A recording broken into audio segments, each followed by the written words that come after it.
Hi friends, சிவனோட கழுத்துல எப்பவும் இருக்கிற வாசுகி பாம்பு இருக்கே, அதுக்கு ஒரு பெரிய திமிரு வந்துடுச்சு.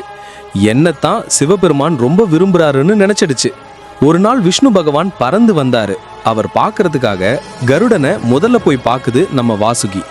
ஹே கருட பகவானே, நீ எப்பவும் எங்கேயோ பறந்துகிட்டே இருக்க. உன்னை விட சிவபெருமானோட கழுத்துல நான் இருக்கேனே, அதனால நான் தான் ரொம்ப சௌக்கியமா இருக்கேன். நீ சௌக்கியமா?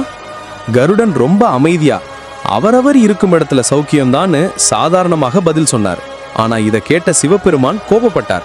சிவன், அகந்தை இருக்கக்கூடாது, உன் திமிரு அதிகம்னு சொல்லி தன் கழுத்துல இருந்த வாசுகியை பிடுங்கி தூரமா தூக்கி எறிஞ்சார். ஐயோ, கழுத்துல இருந்து தூக்கி எறியப்பட்டதும் தான் செஞ்சது தப்புன்னு வாசுகிக்கு உரைச்சுது.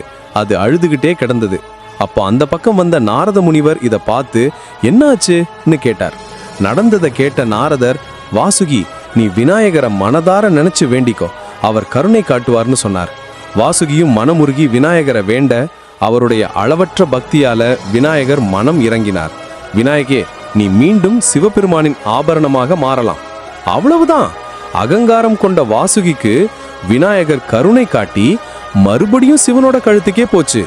பாடம் என்னன்னா, நாம எவ்வளோ பெரிய ஆளா இருந்தாலும் அகந்த கொண்டா பக்கத்துல கூட இருக்க முடியாது.